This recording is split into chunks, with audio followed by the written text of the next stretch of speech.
She destroyed his restaurant with one review. He challenged her to run one for 90 days. Now Emma Rodriguez and Ryan Mitchell must choose between love and revenge when the past comes calling. Before we dive into today's incredible story, if you're new here, hit that subscribe button and ring the notification bell so you never miss our amazing stories. Emma Rodriguez hit publish on her latest blog post at exactly 11:47 p.m., taking a satisfied sip of her bodega coffee. The title glowed on her laptop screen: Aurelius, Where Money Goes to Die on a Plate. Her fingers had flown across the keyboard for the past hour, fueled by righteous indignation and the lingering taste of disappointment from her dinner. $500 for what? She'd written.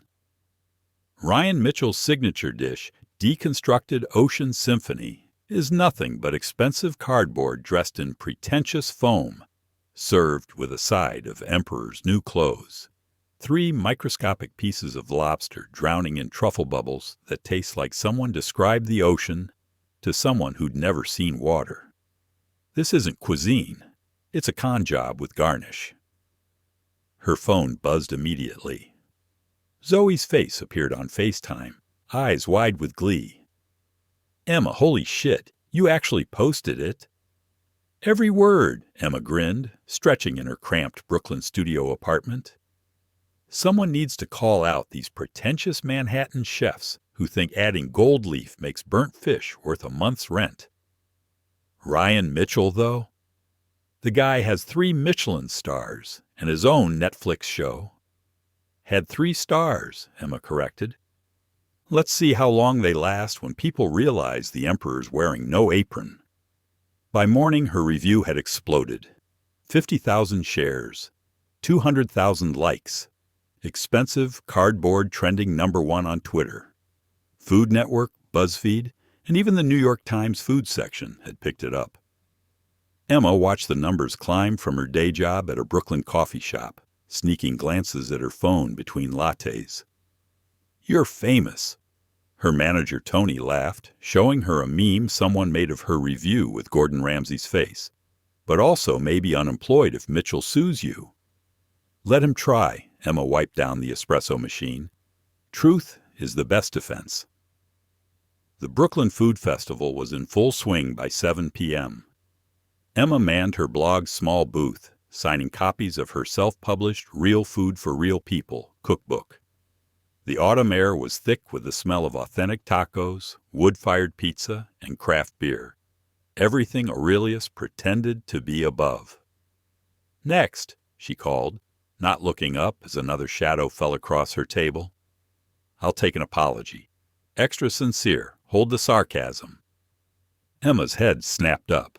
Ryan Mitchell stood before her in a Tom Ford suit that probably cost more than her annual rent. His green eyes blazing with controlled fury. Even angry, he was devastatingly handsome. Sharp jawline, perfectly styled dark hair, the kind of presence that made everyone in a 10-foot radius stop and stare. Mr. Mitchell? Emma stood slowly, aware that dozens of phones were already recording. Come for some real food? I can recommend the taco truck. You destroyed my reputation for clicks. I wrote an honest review of a meal I paid for. Sorry if the truth hurts more than your deconstructed whatever. Ryan stepped closer. The crowd pressed in, sensing drama. You wouldn't know fine cuisine if it... His words were cut short as Emma gestured wildly, knocking over the sample cup of Maria's famous 5-alarm chili oil. The contents splashed directly onto Ryan's pristine suit, spreading across the white dress shirt underneath like liquid fire. Oh my God! Emma grabbed napkins frantically. I'm so sorry. I didn't mean... Are you kidding me? Ryan looked down at his ruined suit, then back at her. The silence was deafening until someone yelled, She sauced the chef! And nervous laughter rippled through the crowd. Ryan's jaw clenched. Then, unexpectedly, he smiled. Not a warm smile, but something sharp and dangerous. You know what, Emma Rodriguez? You think you know so much about running a restaurant? here's your chance. What? 90 days, you run a restaurant. If you succeed, turn a profit, get positive reviews, I'll close Aurelius and publicly admit you were right. But when you fail, and you will fail, you delete your blog. Permanently. Emma's heart pounded. 3 million followers. 5 years of work. But backing down now, in front of everyone? She extended her chili-stained hand. Deal. Ryan shook it, grimacing at the oil residue. My lawyers will send the contract tomorrow. As he walked away, someone shouted, "This is better than reality TV." Emma stood frozen, chili oil dripping from her fingers, wondering what the hell she'd just agreed to. The Mitchell Corp Tower pierced the Manhattan skyline like a glass and steel middle finger to the ordinary world. Emma stood at its base the next morning, craning her neck up at 40 floors of intimidation. Her reflection in the polished doors showed what she'd attempted. Professional blazer over jeans, her grandmother's lucky necklace, and sneakers because heels were a form of torture she refused to accept. "You can do this," she muttered, then louder to the security guard who looked concerned. "I'm fine. Totally fine. Just talking to myself like a completely normal person." The elevator to the 38th floor felt endless. When the doors opened, she stepped into a reception area that screamed money, marble floors, modern art that looked like expensive mistakes, and a receptionist who seemed personally offended by Emma's existence. "Emma Rodriguez for Ryan Mitchell," she said. "Mr. Mitchell is in conference room A," the woman replied, tone suggesting Emma should have known this telepathically. "Through the double doors. Try not to touch anything."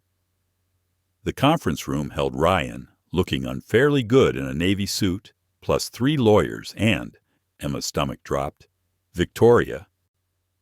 Pemberton. Ryan's ex-fiancée was everything Emma wasn't. Tall, blonde, designer everything, with the kind of sharp smile that belonged on a shark documentary. "The infamous food blogger," Victoria purred, extending a manicured hand.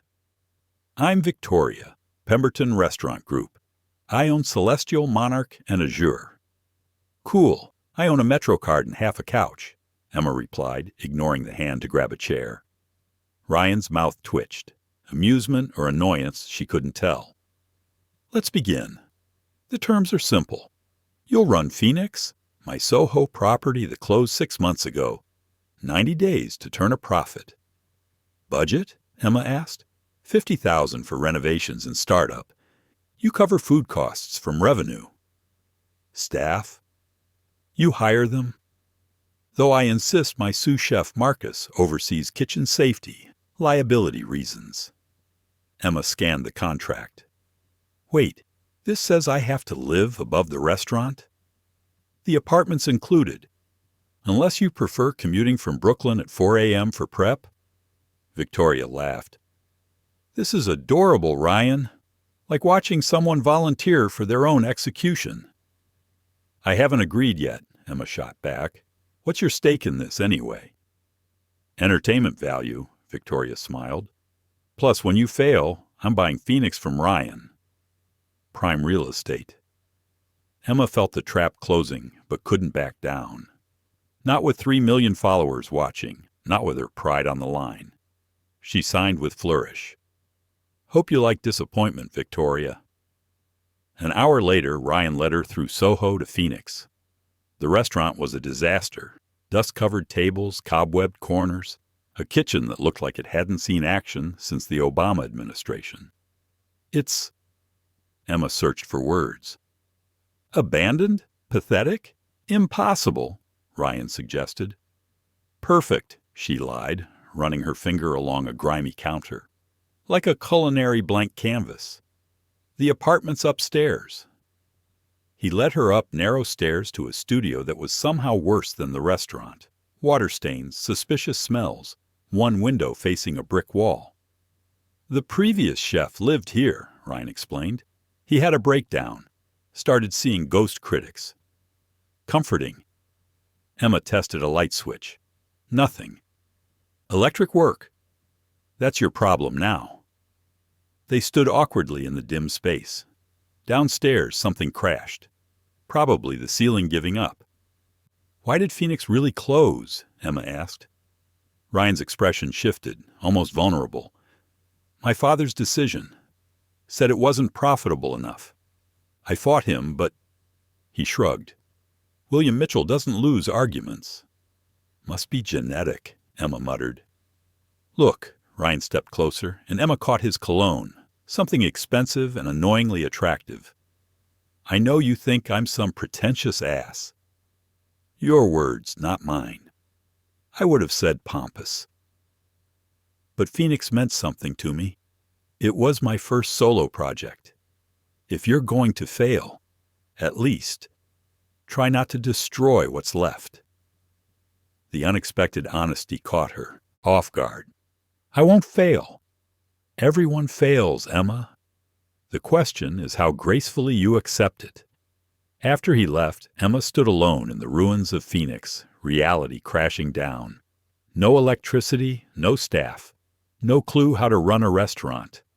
Her phone buzzed with texts from Zoe. "Girl, are you insane? And also I'm coming over with wine and power tools." She walked to the kitchen, finding one working burner on the massive stove. Setting down her grandmother's recipe box, the one thing she'd brought from home, she lit the flame. "Okay, Phoenix," she whispered to the empty space. "Let's see if we can rise from these ashes." Her phone rang. Unknown number. "Emma Rodriguez? This is the New York Health Department. We received a complaint about your restaurant. Inspection tomorrow, 9 a.m. The line went dead. Through the grimy window, Emma spotted Victoria stepping into a town car across the street, phone in hand, smiling. "Game on, Barbie," Emma growled, already Googling health code violations, and how to emergency clean a kitchen, and is it illegal to poison your competition? Tomorrow would be war. Tonight, she had work to do. Emma hadn't slept. At 8:47 a.m., she stood in Phoenix's kitchen, surrounded by industrial cleaning supplies. Her hair tied in what Zoe called the desperation bun, and wearing rubber gloves that reached her elbows. Every surface gleamed. She'd scraped, scrubbed, and basically performed an exorcism on 20 years of grease. "You look like you fought a Clorox demon and lost," Zoe said, arriving with coffee and bagels. She'd officially become Phoenix's manager after exactly 3 wines last night, declaring, "Someone needs to keep you from committing arson." "Health inspector's coming in 13 minutes. Emma grabbed the coffee like a lifeline. Victoria's first move. She probably has the guy on speed dial. Or on payroll. Rich people are shady like that. Zoe surveyed the kitchen. "Damn, Em, this actually looks professional." YouTube University, baby. 17 videos on commercial kitchen standards. The door chimed. Emma's heart stopped, but it wasn't the inspector. It was Ryan, carrying a box and looking annoyingly fresh in dark jeans and a Henley that showed he definitely wasn't skipping gym for kitchen duty. "What are you doing here?" Emma demanded. "Heard about the inspection." He set down the box. Permits, licenses, documentation. "These need to be displayed. You're welcome." "I didn't ask for—" "No, you just stayed up all night panic cleaning while forgetting the paperwork that actually matters." He started mounting frames on the wall with practiced efficiency. "Victoria plays dirty. Consider this. Evening the field. Why would you help me?" Ryan paused, drill in hand. "Because I want you to fail fair and square, not on a technicality." The inspector arrived at 9 o'clock sharp, a stern man named Harold who looked like he ate happiness for breakfast. He swept through Phoenix like he was investigating a crime scene, running fingers along surfaces, checking temperatures, examining every corner with a flashlight that seemed specifically designed to find problems. "Refrigeration units at 38 degrees, he noted. "Optimal range is 35 to 38, Emma recited from her midnight studies. Harold grunted, moving to the stove. He turned all 6 burners, only one light. Fire hazard, multiple non-functioning units. But the one works perfectly, Emma protested. Code requires 70% functionality minimum. Emma felt her dreams dying. Ryan stepped forward. Harold, the work order's already filed. New Viking range installs tomorrow. Here's the invoice. Harold examined the paper, clearly disappointed. Fine. Provisional pass, pending installation. After he left with the world's most reluctant approval, Emma turned to Ryan. You bought a Viking range? Leased. It's coming from Aurelius's storage. We upgraded last month. That's unnecessarily decent of you. Don't get soft on me, Rodriguez. I'm still crushing you in 87 days. Marcus, Ryan's sous chef, arrived that afternoon. A massive black man with kind eyes and arms that could probably bench press a refrigerator. Boss says I'm babysitting, no offense. None taken if you can actually cook, Emma replied, then promptly burned her first attempt at hollandaise so badly the smoke alarm screamed for 5 minutes. Jesus Christ, Marcus muttered. You can't cook? I can cook. Just not fancy things. My grandmother taught me real food, mofongo, pernil, rice, and beans. Not whatever this yellow cement is supposed to be. Ryan appeared in the doorway, drawn by the alarm. Did someone die? Your hollandaise did, Marcus answered. Violently. Okay, that's it. Ryan rolled up his sleeves. Clear out. Rodriguez, you're getting a crash course before you burn down my building. Our building, Emma corrected. For 90 days. Zoe and Marcus mysteriously disappeared. Ryan positioned Emma at the stove, standing behind her to guide her hands on the whisk. His chest barely touched her back, his breath warm against her ear as he explained. Hollandaise is about patience, constant motion, steady heat. Too fast and it breaks. His hand covered hers on the whisk, controlling the speed. Feel that resistance? That's the eggs beginning to emulsify. Emma forgot to breathe. He smelled like cedar and something clean, his body radiating heat that had nothing to do with the stove. Like this, she managed. Perfect. Now the butter. Slow stream. Don't stop whisking. She poured while he guided the motion, their bodies moving in rhythm. The sauce came together like silk, pale yellow and glossy. See? His voice was lower now, closer. You just needed the right teacher. Emma turned her head, finding his face inches away. His eyes dropped to her lips. The kitchen suddenly felt airless. Then her phone exploded with notifications. What? Emma grabbed it, breaking the moment. Her latest Instagram post, a selfie with the past health inspection certificate, had gone viral. But the comments were all about roaches.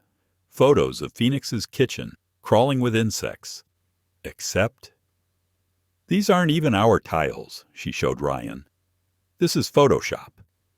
His jaw clenched. Victoria. Two can play this game? Emma opened Instagram Live. Hey, beautiful humans. Welcome to Phoenix, where we just passed our health inspection and certain bitter competitors are spreading fake roach photos. She panned to Ryan. Say hi to Ryan Mitchell, who's teaching me not to burn water. Ryan froze. Are you live streaming? 5,000 watching. Show them the hollandaise. He looked mortified, then something shifted. A real smile appeared, not his TV smile, but something genuine. This disaster made actual hollandaise. Miracles happen. The comments exploded with heart emojis and ship it and the chemistry though. After Emma ended the stream, they stood alone in the kitchen. That was either brilliant or career suicide, Ryan said. Why not both? Emma grinned. Victoria wants to play? Let's give her a show. Careful, Rodriguez. You're starting to sound like you actually have a plan. Oh, I have a plan. Make Phoenix legendary, destroy your reputation, and look amazing doing it. Ryan laughed, actually laughed, and Emma felt something dangerous flutter in her chest. Tomorrow, we work on your knife skills, he said, heading out. Try not to burn anything else tonight. No promises, she called after him. Alone, Emma touched the whisk he'd guided her with, still warm from their hands. This was supposed to be war. So why did it feel like something else entirely? 3 weeks in, Phoenix was actually alive. Not thriving, more like wobbling on baby deer legs. But Emma had 12 tables filled on a Tuesday night, which felt like a miracle worth documenting. Order up! 2 pernil plates, 1 mofongo, Marcus called out, having embraced Emma's Abuela Meets Brooklyn menu concept with surprising enthusiasm. Behind you! Emma spun with hot plates, muscle memory from 3 weeks of chaos finally kicking in. Her food blog followers had become Phoenix's unofficial army. The Oshern Save Phoenix campaign had raised $30,000 in donations, though Emma refused to touch it yet. Pride was expensive, but it was all she had. At 11 p.m., after the last customer left, Emma found Ryan in the kitchen. He'd been showing up every night after Aurelius closed, always with some excuse. Checking on Marcus, protecting his investment, making sure she hadn't burned anything down. Decent night, he said, reviewing the receipts. You're only losing $300 instead of $5. Progress. Emma collapsed on a milk crate, exhausted. My feet have feet, and those feet are crying. Ryan pulled another crate over, sitting close enough that their knees touched. You need better shoes, and more staff, and probably vitamins. What I need is a drink. She produced a bottle of her grandmother's homemade coquito from the freezer. Want some? Fair warning, it's basically Puerto Rican rocket fuel disguised as eggnog. They passed the bottle between them, the sweet rum and coconut burning away the day's stress. Somehow they'd moved from the kitchen to the dining room floor, backs against the wall, lights dimmed except for the Edison bulbs Emma had strung up to hide the water stains. Can I ask you something? Emma's tongue was loose from exhaustion and rum. Why do you cook? Like really cook. Not the TV bullshit answer. Ryan was quiet so long she thought he wouldn't answer. My mom, he finally said. She died when I was 12. Food poisoning from bad oysters at a restaurant my dad was reviewing. He was the Times food critic then, before he built his empire on her life insurance. Emma's hand found his in the dark. Ryan? She loved cooking. Sunday dinners, everything from scratch. After she died, Dad threw out all her recipes, said they were reminders of weakness. His laugh was bitter. I became a chef to spite him. Every dish I create is me trying to remember what her food tasted like. That's why Aurelius feels so cold, Emma said softly. You're cooking his expectations, not her memory. Ryan turned to look at her, their faces close in the dim light. No one's ever... He stopped, his eyes dropping to their joined hands. Why do you care? You hate me. I hate your food, Emma corrected. The pretentious foam, the microscopic portions, the stupid gold leaf. But you... She was definitely drunk now, her filter completely gone. You're like tiramisu. I'm... what? Looks fancy, seems complicated. But underneath all those layers, you're just coffee and cream and something sweet trying to break through. That's the worst food metaphor I've ever heard. You're the one who made deconstructed Ocean Symphony, so shut up. They were laughing, leaning into each other, when Ryan's phone buzzed. His face changed as he read it, all warmth vanishing. What's wrong? He showed her the screen, a Google alert for Phoenix. A new review on Yelp, devastating and detailed, from food critic James Morrison. Except Phoenix hadn't served the dishes he described. This is dated today, Emma said, but he's describing your old menu, not mine. Victoria, Ryan said grimly. She must have fed him the review. Emma was already on her laptop, fingers flying. Oh, that manipulative little Look. She turned the screen. Victoria's Instagram from 3 hours ago. Dinner at Celestial with James Morrison, both holding champagne glasses. We need to respond, Ryan said. I can call him, threaten to... No. Emma's eyes lit up with dangerous inspiration. We're going to do something better. Marcus, I know you're sleeping upstairs. Get down here.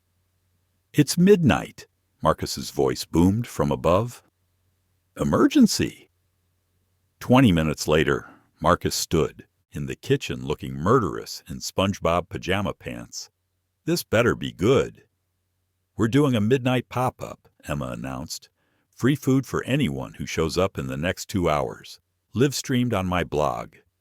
You're insane, Ryan said. I'm a genius. Morrison says our food is pretentious and cold? We're going to feed drunk New Yorkers at 1 a.m. and show him what Phoenix really is. By 12:45, word had spread through Emma's social media. A line formed outside. College kids, late-shift workers, insomniacs, and food bloggers drawn by the chaos. Emma manned the stove while Ryan worked the grill, Marcus plated, and Zoe, summoned via emergency text, live-streamed everything. Order up. Midnight mofongo for table 6. Behind hot. Where's my pernal? Working on it, chef. They moved like a dance they'd rehearsed for years, not 3 weeks. Ryan had abandoned his usual precision for Emma's controlled chaos, laughing as he flipped sandwiches and called out orders in terrible Spanish that made her correct him between plates. At 2 a.m., James Morrison himself walked in. The kitchen went silent. Emma stepped forward, spatula still in hand like a weapon. Mr. Morrison, funny seeing you here, considering you already reviewed us 6 hours ago. Morrison had the decency to look embarrassed. I heard about the pop-up. Try the food, Emma said simply. The real food. Then decide if you want that fake review to stand. He sat at the counter where he could watch them work. Emma plated her grandmother's recipe for arroz con gandules, the one that had fed her through college. Ryan added his perfectly seared scallops on top, a fusion that shouldn't work, but absolutely did. Morrison took one bite, then another. His expression shifted from skepticism to surprise, to something like wonder. This is real, Emma finished. That's what Phoenix is. Real food for real people at really inappropriate hours. Morrison stood, pulling out his phone. They watched him delete the review in front of them. I'll be back, he said, for a proper review. A real one. After everyone left, Emma and Ryan stood in the destroyed kitchen, both covered in grease and glory. We did it, she breathed. You did it, Ryan corrected. Then, before she could respond, he pulled her into a kiss that tasted like victory and coquito and something that felt dangerously close to falling. When they broke apart, Emma's eyes were wide. That was unprofessional, Ryan said. I was going to say amazing, but sure, let's go with unprofessional. He kissed her again, pressing her against the prep counter, and Emma forgot all about the 66 days left in their deal. Forgot this was supposed to be war. Forgot everything except the way he held her like she was both precious and necessary. A flash went off. They broke apart to find Victoria in the doorway, phone in hand, smile sharp as a knife. Don't mind me, she purred. Just documenting the competition. Though, it looks more like collaboration now, doesn't it? She left before either could respond, leaving them standing in the ruins of what was definitely about to become a scandal. She's going to, Emma started. I know. We're screwed. Completely. They looked at each other, then burst out laughing, because what else could they do? They were already falling. Might as well enjoy the descent. The photo was everywhere by morning.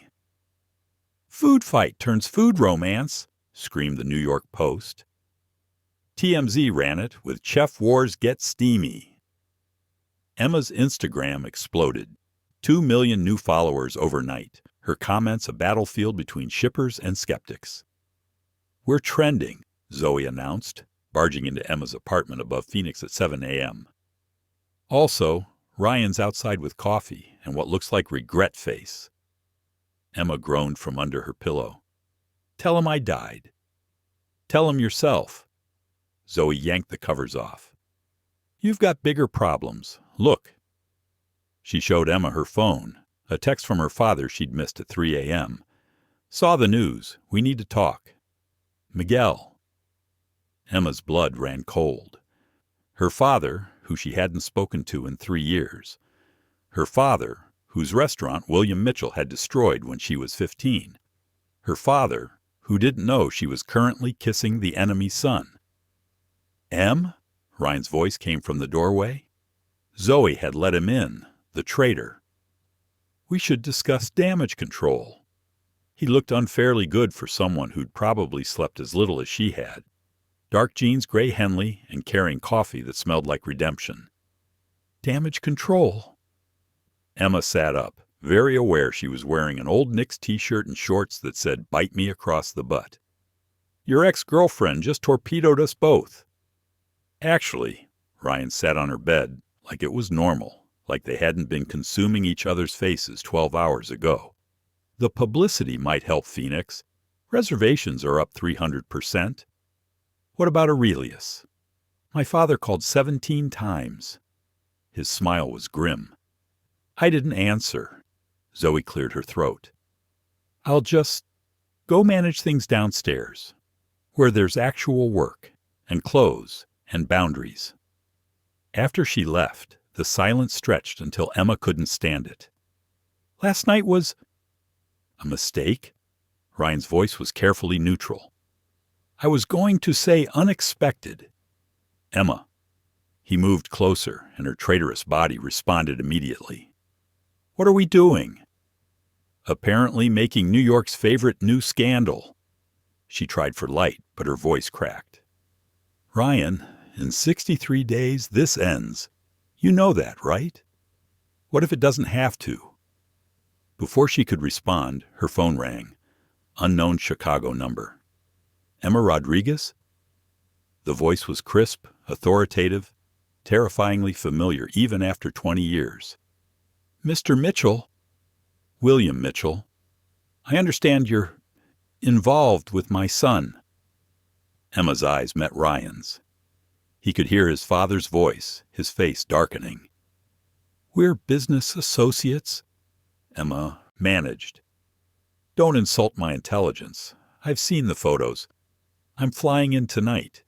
We need to discuss your immediate removal from Phoenix." "Excuse me?" "I own the building, Miss Rodriguez. Your lease exists at my discretion. End whatever this is with Ryan, or I'll terminate your agreement today." "Dad," Ryan grabbed the phone. "You can't." "I can and I will. Aurelius tonight, 8 o'clock. Both of you. We're ending this circus." He hung up. Ryan threw the phone against the wall, where it bounced off and landed pathetically on a pile of laundry. "Well," Emma said, "guess I'm meeting the parents." That afternoon, Phoenix was chaos.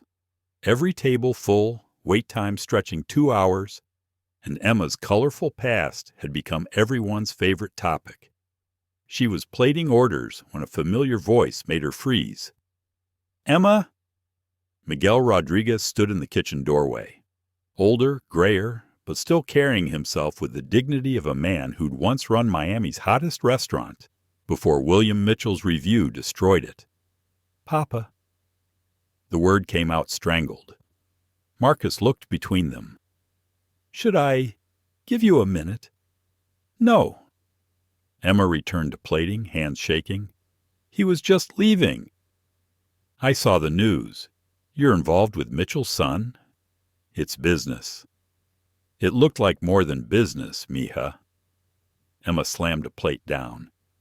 "You don't get to show up after 3 years and judge my choices. His father destroyed us. I know exactly what William Mitchell did." She finally faced him. "He wrote that review saying you served rotten fish, knowing it was a lie, because you wouldn't sell him your recipes. I was there, remember? Watching you lose everything. Then why? Because Ryan isn't his father. The words exploded out. He's kind and funny and makes me want things I shouldn't want, and... She stopped, realizing what she'd admitted. Miguel studied her. You love him. That's not... Emma, be careful. The Mitchells destroy everything they touch. Noted. Now please leave. I have a restaurant to run. Miguel left, but not before placing an old photo on the counter. Her family at their restaurant's opening. All smiles and hope. Before William Mitchell destroyed it all. That evening, Emma dressed for dinner at Aurelius like she was preparing for battle. Black dress, her grandmother's lucky necklace, heels that made her tall enough to look William Mitchell in the eye when she told him to go to hell. Ryan picked her up in his Tesla, both silent during the drive. He'd changed into a suit that meant business, his jaw set with determination. Whatever he says, he started. We stick together, Emma finished. I know. Aurelius was closed to the public, but William Mitchell sat at the chef's table like a king holding court. He was an older, harder version of Ryan. Same green eyes, but cold as winter. Silver hair slicked back, wearing a suit that cost more than most cars. The food blogger, he said instead of, hello. You're prettier than your photos. You're exactly as terrifying as advertised, Emma replied, sitting without invitation. William's eyebrow raised slightly, surprise or approval, she couldn't tell. Let's skip the pleasantries, he said. I'll pay you $200,000 to disappear. Tonight. Never contact Ryan again. Emma laughed. Actually laughed. Seriously? That's your move? A payoff? $300,000. Dad, stop. Ryan's voice was deadly quiet. $500,000 final offer. Emma pulled out her phone, started recording. William Mitchell just offered me $500,000 to stop seeing his son. Should I take it, guys? She turned the camera on William, whose face went purple. The internet wants to know. Is that your best offer? Turn that off. Or what? You'll destroy my family's restaurant. Oh, wait, you already did that. 15 years ago. Rodriguez Fine Dining, Miami. Ring any bells? William went very still. You're Miguel's daughter. Surprise! Emma's smile was all teeth. Bet you didn't see that coming when you tried to buy me off. Ryan looked between them, pieces clicking together. Emma, what is he talking about? Your father destroyed my family because my dad wouldn't sell him our recipes. One fake review about food poisoning, and we lost everything. The silence was deafening. You knew, Ryan said slowly. This whole time, you knew who I was. Ryan, was any of it real, or was this all revenge? Emma's eyes filled with tears. It started as anger, but get out. His voice was ice. The deal's off. Phoenix closes tomorrow. Ryan, please. Get out. Emma stood, legs shaking. She looked at William, who was smiling like he'd won. You got what you wanted, she said. Hope you're proud. She walked out of Aurelius with her head high, but in the cab home she sobbed until she couldn't breathe. Phoenix was dead. Whatever she'd had with Ryan was destroyed. But worst of all, she'd fallen in love with him, really, truly, stupidly in love. And now it was over before it ever really began. 3 days. Emma had locked herself in Phoenix for 3 days, ignoring calls, cooking like a woman possessed. The restaurant should have been closed. Ryan had texted once. You have 48 hours to vacate. But she kept the doors open out of pure spite. You look like death microwaved, Zoe said, finding Emma at 3 a.m. making her grandmother's flan for the 17th time. Death would be a vacation. Emma didn't look up from her caramel. Did you know rage cooking is therapeutic? I've made enough food to feed Manhattan. you need to talk to him." He made his position clear. "I lied. He's done. Phoenix dies tomorrow." The caramel started to burn. "Fuck!" She threw the pan in the sink where it hissed angrily. Everything she touched turned to disaster. "Actually," Marcus's voice came from the doorway, "Phoenix doesn't die tomorrow." Emma spun around. Ryan's sous chef stood there, holding papers and wearing something she'd never seen on his face. Hope. "What are you talking about?" "Ryan didn't file the eviction, and this came for you." He handed her an official-looking envelope. Inside was a deed transfer. Phoenix, in her name. Free and clear. "This has to be a mistake." "No mistake." Marcus smiled. "Boss signed it over yesterday. You own Phoenix now." Emma stared at the papers, hands shaking. "Why would he—" Her phone buzzed. A text from an unknown number. "Greenwich Village food competition. Tomorrow.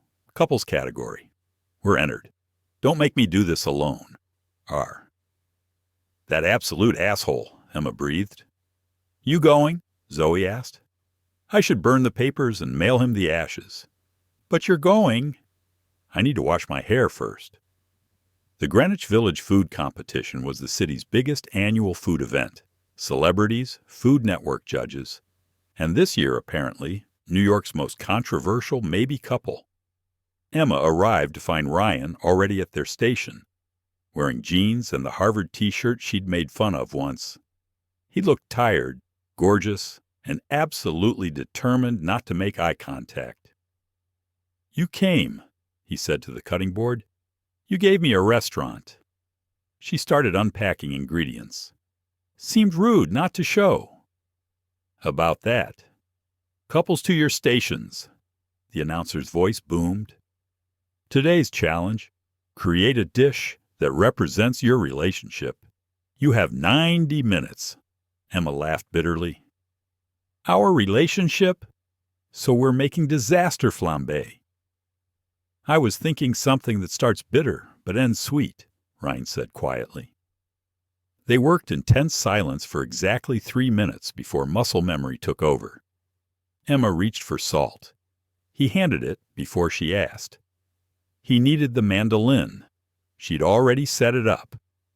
They moved around each other like dancers who'd rehearsed for years, not fighters who'd been apart for 3 days. "Onions," Emma muttered, definitely not crying as she chopped. "It's the onions." "Your knife skills still suck," Ryan said, but gently taking over. "You're massacring them." "Yeah, well, you still can't season properly. That needs more oregano." "It needs less salt, Rodriguez." "It needs both, Mitchell." They were arguing, but they were also creating something that smelled like heaven. Unconsciously, Emma had started making her grandmother's sofrito, while Ryan prepared his mother's braised short ribs. The fusion shouldn't work, but somehow. 30 minutes remaining. "Emma," Ryan stopped moving. "I'm sorry. Now? You're doing this now?" "I was an ass. You had every right to hate me, to want revenge." "I didn't want revenge." She spun to face him, aware every camera was on them. "I wanted to hate you. Do you know how much easier this would be if I could just hate you?" "Then why?" "Because I fell in love with you, you idiot." The words exploded out. "Not at first. At first you were just this arrogant penguin in an expensive suit. But then you saved that old lady having a heart attack outside Phoenix. And you taught Marcus sign language so he could talk to his deaf daughter. And you eat cheap burgers at 2 a.m. and cry at Pixar movies. And you gave me your restaurant even though I lied to you." The entire competition had stopped. Every phone was out, recording. Ryan stared at her. "You know about the Pixar thing? Marcus has a big mouth." "I gave you Phoenix because it was always yours," he said, stepping closer. "From the minute you walked in and called it a dump, but your eyes said home. From the second you served your grandmother's recipes instead of my pretentious foam. Emma, I've been in love with you since you called my food expensive cardboard. That's a terrible reason to fall in love with someone. Tell me about it. He was close enough now that she could smell his cologne mixed with caramelized onions. But you were real. In my whole fake, calculated world, you were the first real thing in years. The food's burning, Emma whispered. Let it burn. He kissed her in front of 200 people, 30 cameras, and 5 Food Network judges. The room erupted in cheers and applause. Someone yelled, "Finally!" Probably Zoe. When they broke apart, both breathing hard, the announcer was fanning himself with his cue cards. Well, that was something. 5 minutes remaining. They scrambled to plate their disaster. Sofrito braised short ribs with a flan that was definitely overcooked on one side. It looked like chaos.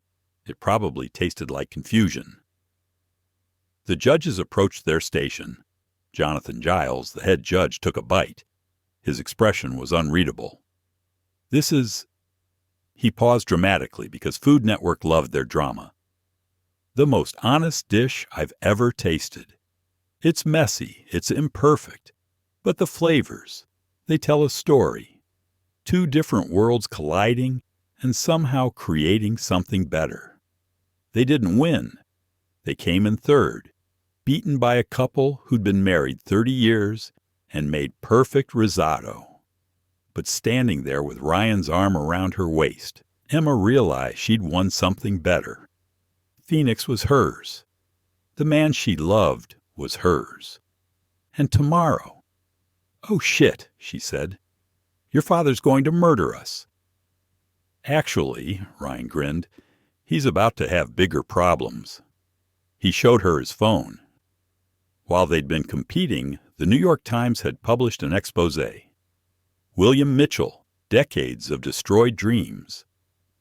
20 restaurant owners had come forward about fake reviews and sabotage, including her father. You did this? I gave them the evidence. Emails, recordings, everything I've collected over the years. His smile was sharp.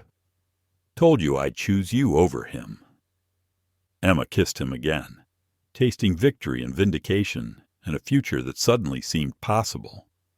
So, she said against his lips, want to help me run Phoenix? Fair warning, I still can't make hollandaise. I'll teach you. Every morning if I have. 2. That's a long-term commitment, Mitchell.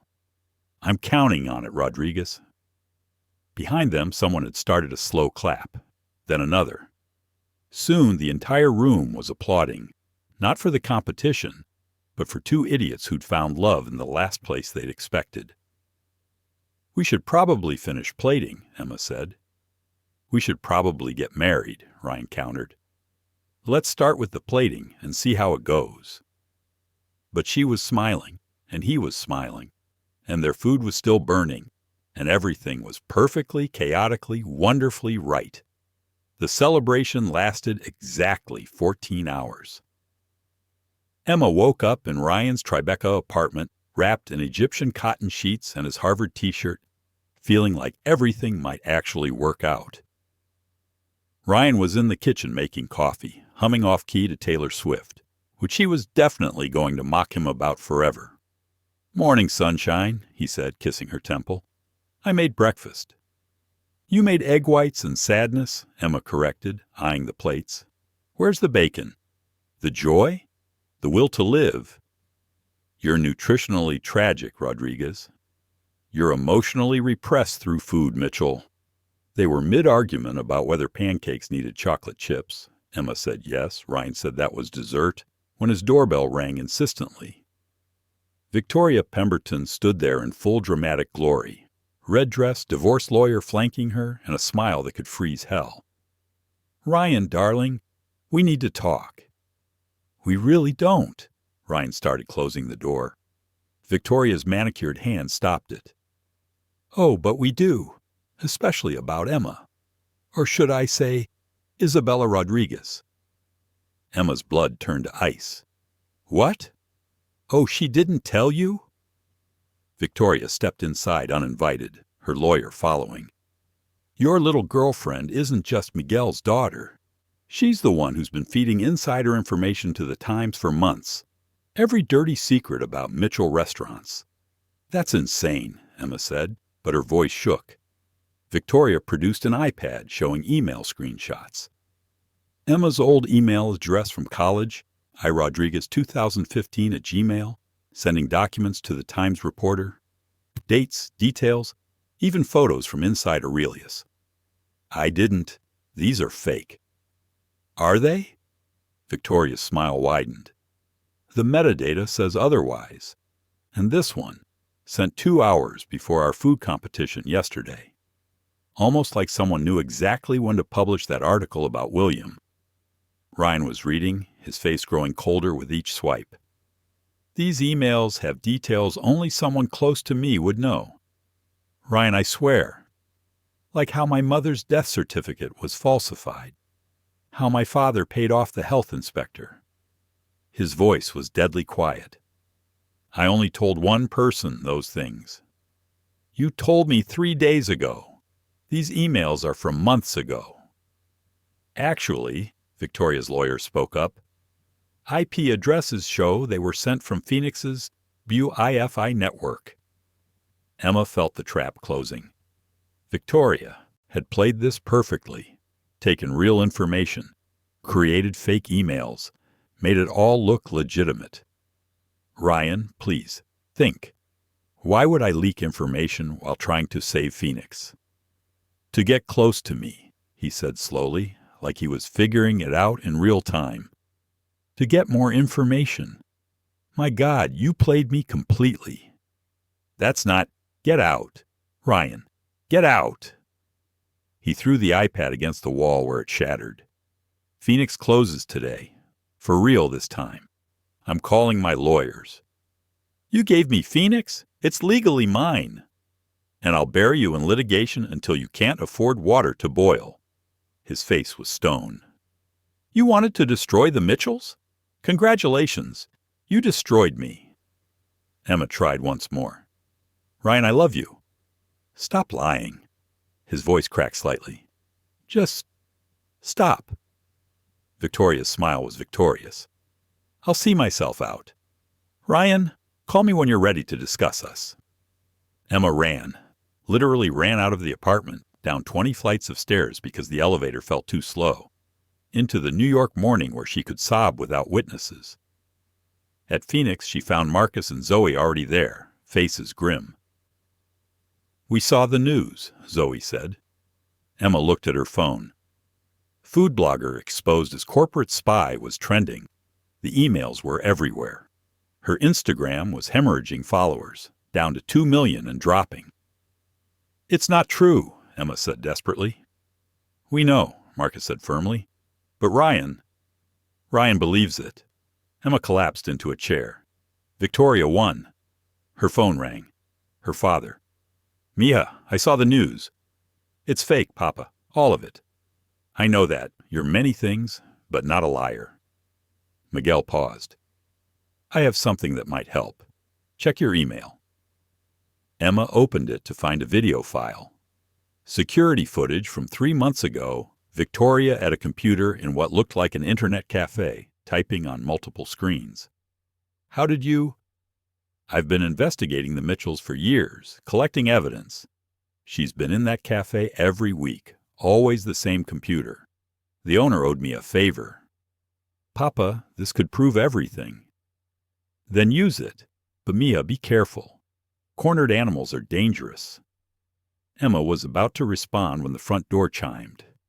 Ryan walked in, but not the Ryan from this morning. This was CEO Ryan. Cold, immaculate, dangerous.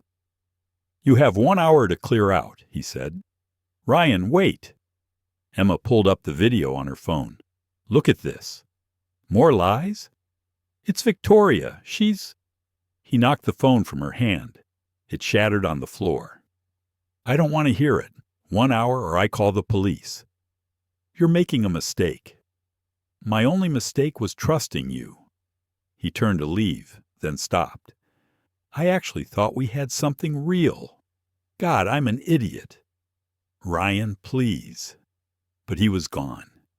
Emma looked at her broken phone, her broken dreams, her broken heart scattered across Phoenix's floor like garnish on a plate nobody wanted. What do we do now? Zoe asked quietly. Emma stood up, something hardening in her chest. We cook. He said, 1 hour? Then we make it the best hour Phoenix ever had. She tied on her apron. Marcus, fire up everything. Oh, Zoe, go live on Instagram from your phone. If Phoenix dies today, it dies serving the best damn meal this city's ever seen. That's insane, Marcus said. That's Emma, Zoe corrected, already recording. Let's burn this beautiful disaster down. Emma looked directly at the camera. New York, Phoenix has 1 hour left. Everything's free. Come say goodbye. Within minutes, a line formed outside. Emma cooked like she was possessed, pouring every emotion into the food. Anger made the spices sharp. Heartbreak made the sauces rich. Love, stubborn, stupid love, made everything taste like goodbye. The hour was almost up when William Mitchell walked in. The restaurant went silent. Miss Rodriguez, he said, we need to talk. About my son. And the truth Victoria Pemberton doesn't want anyone to know. Emma set down her spatula, aware that everything was about to change again. I'm listening. William Mitchell looked wrong in Phoenix, like a shark in a swimming pool.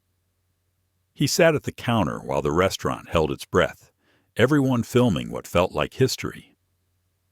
Victoria Pemberton, he said slowly, has been laundering money through her restaurants for 3 years. Emma nearly dropped the plate she was holding. What? I have proof. Banking records, shell companies, connections to people who make their living in unsavory ways. William pulled out a flash drive. I was saving it for the right moment. Why would you help me? His smile was razor sharp. Because Victoria made 2 mistakes. First, she tried to blackmail me last night, threatened to expose my falsified reviews if I didn't force Ryan to marry her. Second, she hurt my son. You hurt your son every day for 20 years. True, but I'm the only one allowed to do that. He slid the drive across the counter. Ryan's at Aurelius. He's planning to announce his engagement to Victoria at noon to save the family reputation. Emma looked at the clock.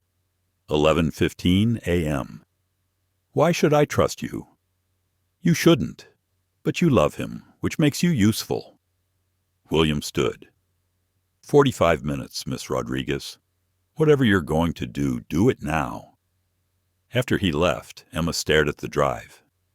It's a trap, Zoe said. Obviously, but Ryan's about to marry that psycho. Emma pulled up the files on Marcus's laptop. Holy shit, this is real. Victoria's been using her restaurants to clean dirty money. Look, deposits structured to avoid reporting, payments to fake vendors, everything. We have to tell Ryan, Marcus said.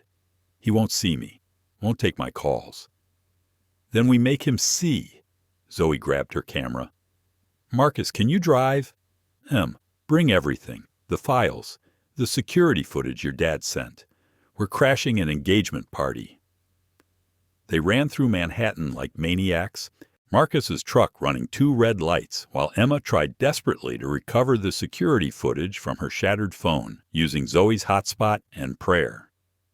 Got it, she shouted as they screeched outside Aurelius. The video's corrupted, but partially viewable. The restaurant was packed with press. Through the window, Emma could see Ryan at a podium, Victoria beside him in white. Because of course she wore white to her fake engagement. They won't let us in, Marcus said. They will. Emma kicked off her heels, tied her apron tighter, and grabbed a delivery bag from Marcus's truck. I'm just a delivery girl, remember? She walked past security like she belonged there, through the kitchen where confused line cooks recognized her, and straight into the main dining room just as Ryan was saying, Thank you all for coming. Victoria and I have an announcement. Stop. Every head turned.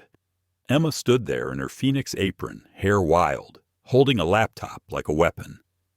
Emma, Ryan's voice was ice. Security. Victoria's a criminal, Emma shouted, dodging the first guard. She's been laundering money for the mob. Victoria laughed. She's desperate. How pathetic. Check the files. Emma threw the flash drive to the nearest reporter. Banking records, everything. Those could be fake, Victoria said smoothly, but sweat beaded on her forehead. Like the emails you faked. Emma pulled up the security footage on the laptop, holding it high. Like this video of you at an internet cafe, creating fake emails from my address. The image was grainy, but clear enough. Victoria at a computer. Multiple screens showing Emma's supposed emails to the Times. That proves nothing, Victoria said, but her voice wavered. No? Then explain this.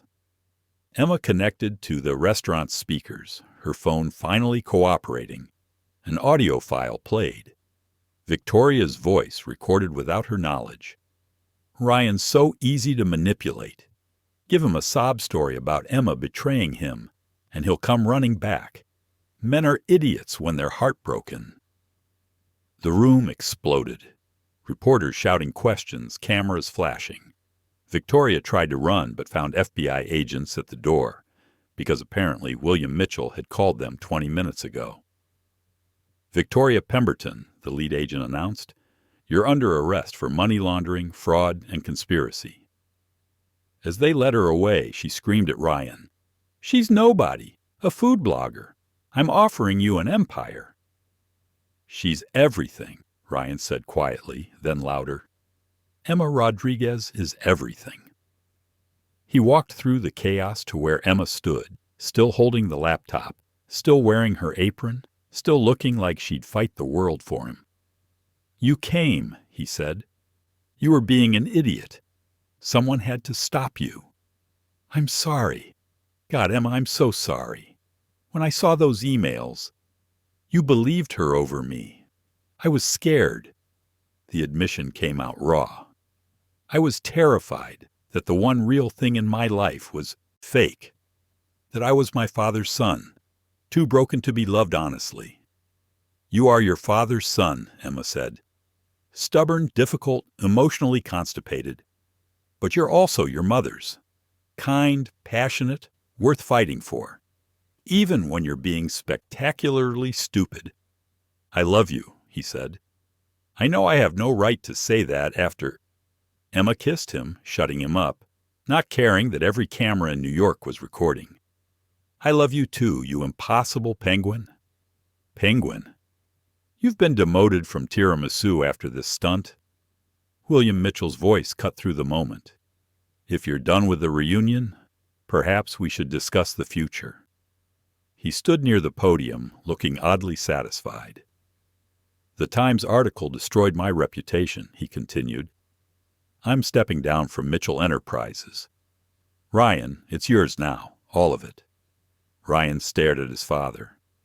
Why? Because you chose love over logic. Your mother would have liked that. William's expression softened for just a moment. Don't screw it up. He left, and suddenly Ryan owned an empire he'd never wanted, standing next to a woman he'd never expected, in a room full of reporters who'd never forget this story. So, Emma said, want to help me run Phoenix? Fair warning, your dad's probably going to visit and criticize the seasoning.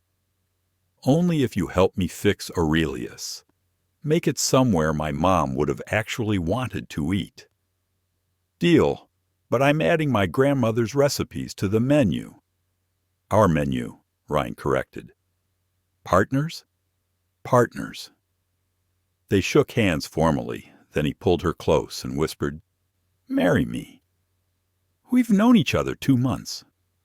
67 days, and I've loved you for at least 60 of them. Emma laughed. Ask me again in a year.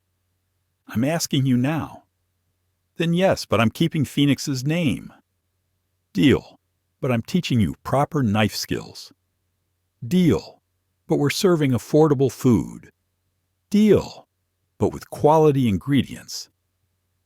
They were still negotiating, still kissing, still arguing when Marcus and Zoe finally pushed through the crowd. "So," Zoe said, filming everything, "Phoenix lives?" "Phoenix lives," Emma confirmed. "And it's about to have a sister restaurant." "What are you calling it?" Marcus asked. Emma and Ryan looked at each other and said simultaneously, "Your mother's kitchen." It was perfect. It was insane. It was exactly them. The reporters were shouting questions, the FBI was still processing Victoria, and somewhere William Mitchell was probably already planning his next move.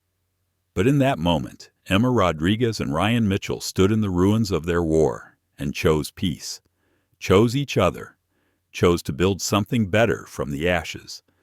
Phoenix had risen, and it was just the beginning. 6 weeks later, Phoenix was so packed that people waited 3 hours just for Emma's grandmother's mofongo. The restaurant had been featured in every food magazine, blog, and TV show in America. Your Mother's Kitchen.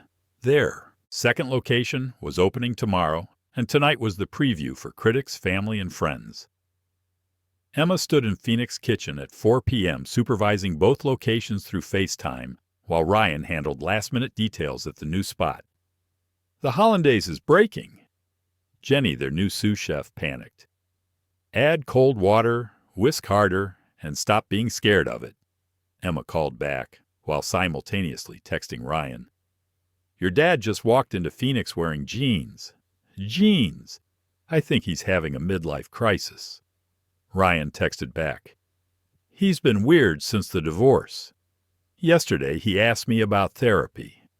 Therapy. William had indeed arrived, looking uncomfortable in denim and attempting to smile at staff. The divorce from Ryan's stepmother Caroline had been swift.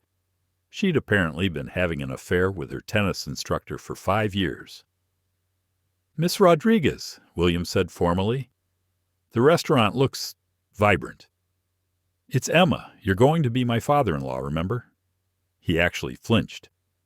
"Right, Emma. I wanted to discuss the wedding." "What wedding?" Emma was elbow-deep in prep work. "Yours, to my son. I assume you'll want—" "We're eloping to City Hall next week. Small dinner after." William looked personally offended. "That's unacceptable. Mitchells don't elope." "This Rodriguez does." Before William could argue, Miguel walked in. Emma's father had moved back to New York last month, taking a position as head chef at a boutique hotel. Close enough to be involved, but far enough to give her space. The two men faced each other. 20 years of history, pain, and anger in one loaded silence. "William," Miguel said. "Miguel," William replied. "Papa, Mr. Mitchell was just leaving." "Actually," William interrupted, "I came to apologize." The kitchen went silent. Even the sizzling stopped. "I destroyed your restaurant," William continued. "Your reputation, your family's stability. It was wrong. I was grieving my wife, and I turned that grief into cruelty. I'm sorry." Miguel studied him for a long moment. "Your son loves my daughter?" "Desperately." "And you'll treat her well?" "She terrifies me, but yes." Miguel extended his hand. "Then we move forward." They shook hands while Emma tried not to cry into the sofrito. At 7 p.m., Your Mother's Kitchen opened for the preview. The space was warm where Aurelius had been cold. Exposed brick, hanging plants, photos of both Ryan's and Emma's mothers on the walls. The menu was revolutionary. Fine dining techniques meets comfort food. $60 ribeye served alongside $10 mac and cheese. Something for everyone. The critics arrived like sharks scenting blood. Jonathan Giles from the Food Network. Sarah Chen from The Times. James Morrison, who'd become a regular at Phoenix after his honest review went viral. "Nervous?" Ryan asked Emma, both of them standing at the pass. "Terrified. You?" "Same. Want to run away." After service. They worked in perfect synchronization Emma calling out orders while Ryan plated with precision. Marcus ran Phoenix Kitchen via video chat, proving they'd built something bigger than just one restaurant. Everything was perfect until it wasn't.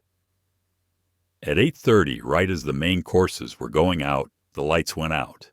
Complete blackout. "Generator," Emma called out. "Not working," someone replied. Emergency lighting cast eerie shadows. The critics murmured nervously. This could destroy them. Food dying under heat lamps, orders backing up, chaos spreading. "Okay," Emma shouted. "New plan. Everyone grab your phones, turn on flashlights. We're doing this old school." We can't," Ryan started. "Your mom cooked without electricity in storms, right?" "My grandmother cooked on wood stoves. We can do this." The staff pulled out phones, creating makeshift lighting. Zoe started live streaming. "Your mother's kitchen losing power, but not losing heart." They cooked by flame and flashlight. Servers explained each dish by phone light, turning disaster into intimacy. Customers started helping, holding lights for servers, sharing tables with strangers. Sarah Chen from The Times was recording everything on her phone. "This is insane. This is New York," Emma called back, flipping steaks by iPhone light. Then, spontaneously, someone started singing. William Mitchell, of all people, his baritone voice carrying "New York, New York" through the darkness. Others joined in, critics, customers, staff, until the entire restaurant was singing while cooking and eating in the dark. Miguel grabbed a guitar from somewhere, because of course there was a guitar, and played while people sang everything from Sinatra to Springsteen. The power came back at 10 p.m. to find something magical. Strangers had become friends, critics had become participants, and a disaster had become the most memorable opening in New York history. Jonathan Giles stood up, raising his glass. "In 20 years of reviewing restaurants, I've never experienced anything like this. This isn't just food, it's community." Sarah Chen was already typing her review on her phone. "Your mother's kitchen, where fine dining goes to become family." At midnight, after the last critic left, Emma and Ryan stood in their restaurant surrounded by their chosen family. Miguel and William awkwardly sharing a bottle of whiskey, Marcus teaching Zoe to sign curse words, Jenny and the crew sprawled across various tables. "We did it," Ryan said. "We survived it," Emma corrected. He got down on one knee, pulling out a ring that wasn't huge, but was perfect, a simple band with their initials engraved inside. "I know I already asked, but yes, you idiot." I didn't finish. "Yes to everything. Yes to marriage. Yes to restaurants. Yes to whatever insane thing happens next." He slipped the ring on while everyone applauded. "But," Emma added, "I want food trucks." "Food trucks?" "Phoenix on wheels. Bring good food to people who can't afford restaurants." Ryan laughed. "Of course you do. Fine. Food trucks." "And cooking classes for kids." "Naturally. And William has to work a shift in the kitchen." "Absolutely not," William protested. "Absolutely yes," Miguel countered. "Build character." As they argued, Emma looked around at her empire, not of restaurants, but of people. 6 months ago, she'd been a food blogger with a vendetta. Now she was a restaurant owner, a soon-to-be Mitchell, and somehow, unexpectedly, exactly where she belonged. "Hey, Rodriguez," Ryan whispered. "Yeah, Mitchell.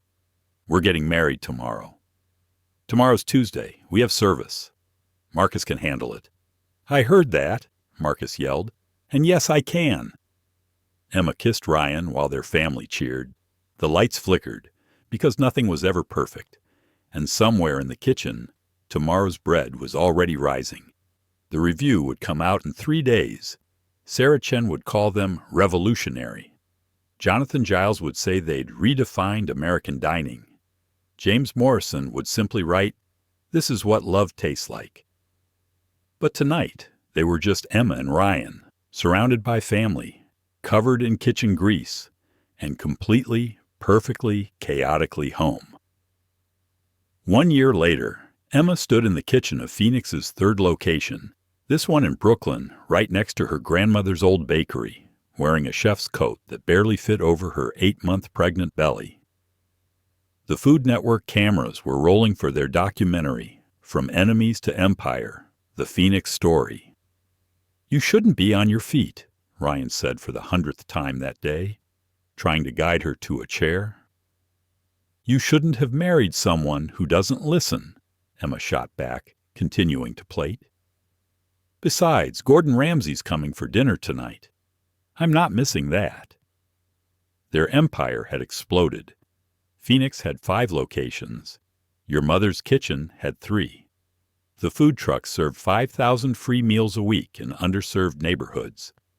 They'd written a cookbook, Love Served Daily, that had topped bestseller lists for 6 months. "Mrs. Mitchell Rodriguez," the documentary director called. "Can you tell us about the wedding?" Emma laughed. "Which one?" They'd had 3 ceremonies. First, City Hall with just Zoe and Marcus as witnesses. Second, a Puerto Rican celebration in Miguel's backyard with hundreds of relatives Emma didn't know she had. Third, a Mitchell Society event that William insisted on, where Emma served food truck tacos to horrified aristocrats. "All of them were perfect disasters," Ryan added, wrapping his arms around her from behind, hands resting on her belly. "Especially when her grandmother's spirit supposedly possessed the cake at the second wedding." "Abuela was there," Emma insisted. "The cake fell exactly when Victoria's name was mentioned in the speech. That's not coincidence." Victoria was in federal prison, serving 5 to 7 for money laundering. She'd tried to write a tell-all book from jail, but nobody wanted to publish the ramblings of a convicted felon who'd lost to a food blogger. "30 minutes until Gordon arrives," Marcus called out. He was now managing partner in all Phoenix locations, with his daughter Lily often doing homework at the pass. The kitchen erupted into controlled chaos. William, who'd somehow become a regular fixture, was attempting to chop onions while Miguel corrected his technique. The two had developed an odd friendship over their shared experiences of loss, redemption, and being terrified of Emma when she was hangry. "The baby's kicking," Emma announced suddenly. "Hard, like they're already critiquing my seasoning." "They get that from you," Ryan said. "The kicking or the critiquing?" "Both." Zoe burst in with her phone. "We have a problem. James Morrison just tweeted that he's coming with Gordon, and Sarah Chen, and basically every food critic in New York." "What?" Emma grabbed the phone. The tweet read, "Heading to at Phoenix Rising for the meal of the year. Let's see if the pregnant dragon still breathes fire." "Pregnant dragon?" Emma screeched. "I'll show him fire." "Breathe," Ryan commanded. "We've handled worse." "Have we? When?" "The blackout.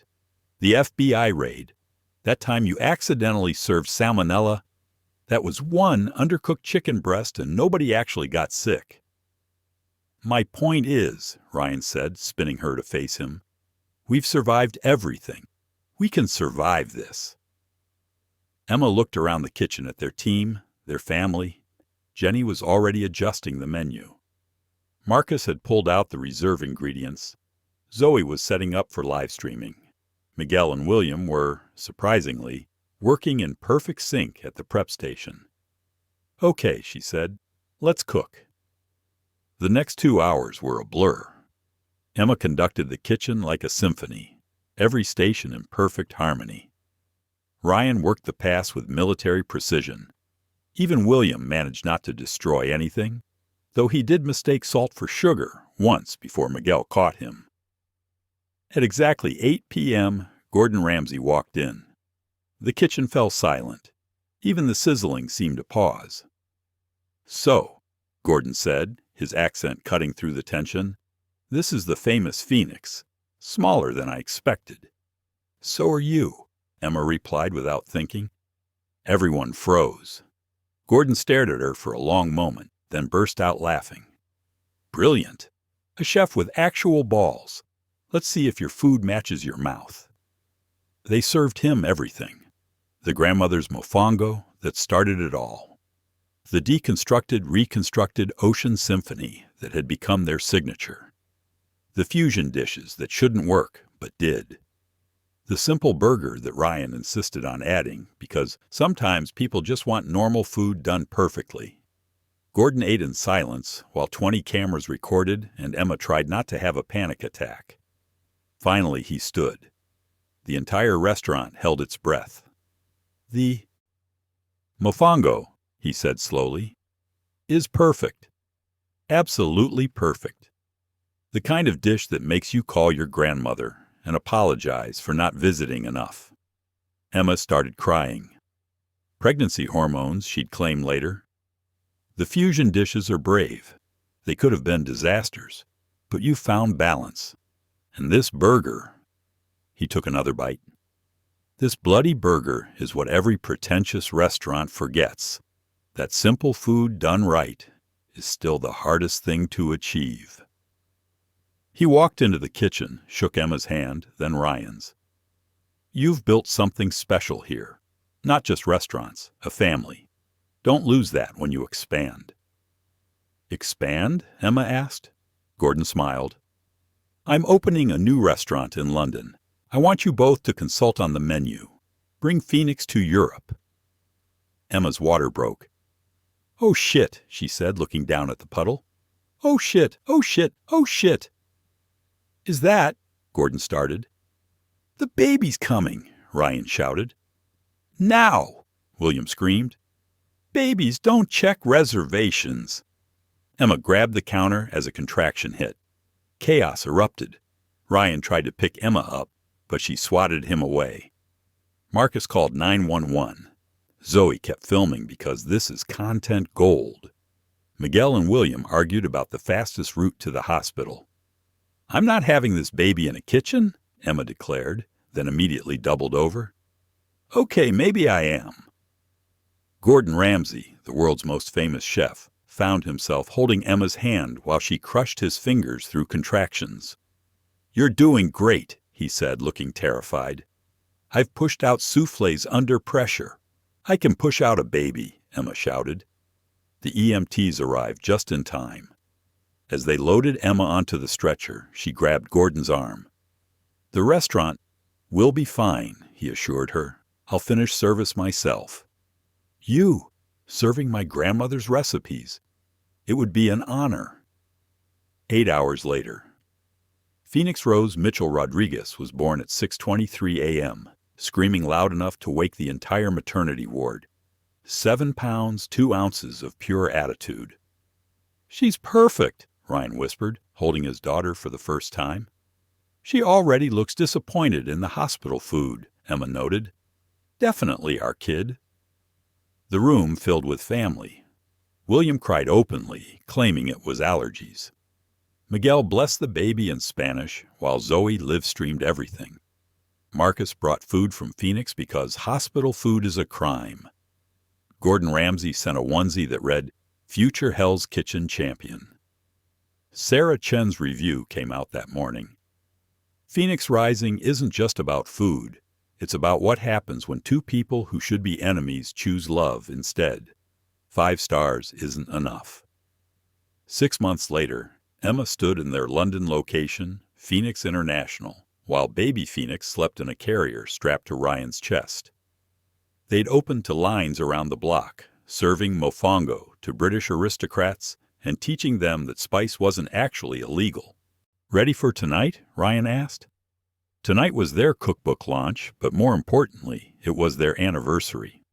1 year since their City Hall wedding, where Emma had worn her grandmother's dress and Ryan had cried through his vows. Hey, Mitchell, Emma said, watching the sunset over London while their daughter cooed. Yeah, Rodriguez. We did good. We did perfect. Perfect's boring. Then we did chaotic. Now that's us. Phoenix started crying, the baby, not the restaurant, and they both reached for her at the same time, laughing as they bumped heads. Their story had started with spilled chili oil and mistaken identity.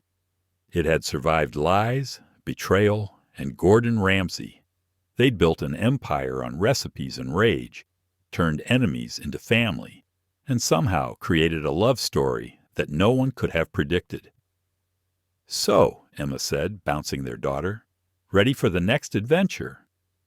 "With you?" Ryan kissed her temple. "Always." "Good, because I'm pregnant again." Ryan dropped a plate. Phoenix, the baby, laughed. Phoenix, the restaurant, continued serving impossible combinations that somehow worked. And somewhere in heaven, two mothers smiled down at their children who'd found each other in the last place anyone would look. Covered in cooking oil, arguing about seasoning, and building forever one meal at a time. The food blogger who'd called his cuisine expensive cardboard had become his wife, his partner, his everything. The CEO who'd challenged her to fail had become her anchor, her cheerleader, her home. Together, they'd created a recipe that couldn't be replicated. Take two stubborn people, add family trauma, mix in several cups of chaos, season with unplanned pregnancy, simmer in legal drama, garnish with food trucks, serve with love.